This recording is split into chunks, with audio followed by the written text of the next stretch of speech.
Right on, my people. Welcome back. One last point.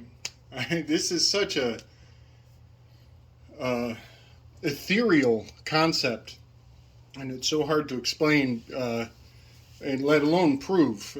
Like I said, please get into Emmanuel Velikovsky. He's the giant upon whose shoulders I am standing.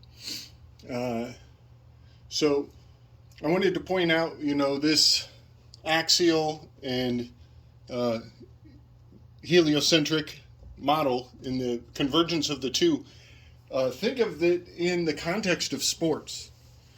Think of it in the context of the Olympics. The Olympics, they carry a torch to a center point, an agreed upon territory, and they light the source for the entire ceremony, for the commencement of the ritual.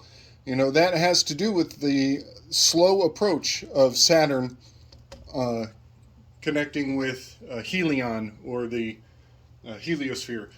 Think of basketball. The ball, Saturn, goes into the net. Think about ball worship, for that matter. This is the original two pillars, the original opening, the gateway, the gap of the original trauma of the earth, of the world, of all the souls and everything in it, and all the ones near and around us on other levels. This is the foundation of law, you could say.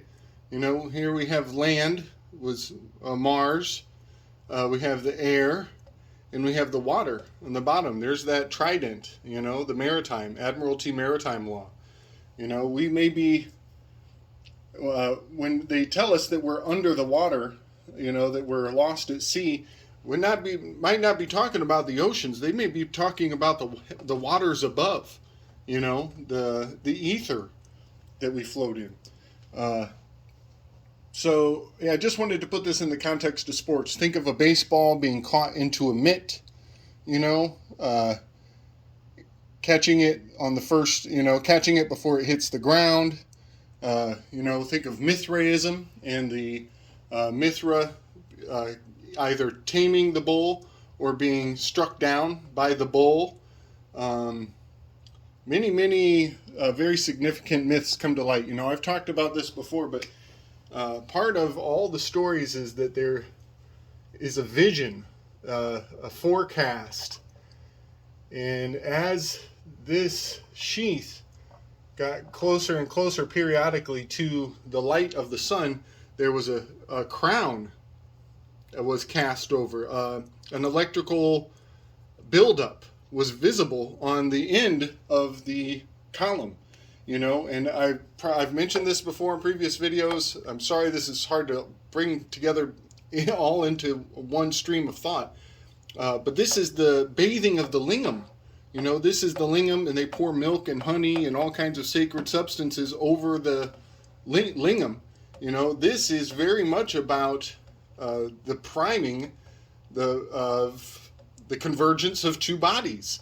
This is very sexual for deep reasons that are beyond explanation. I mean, just me pointing out how cosmosexual this is, it's really profound, and it justifies a lot of what has been cast out as pagan or erotic spirituality.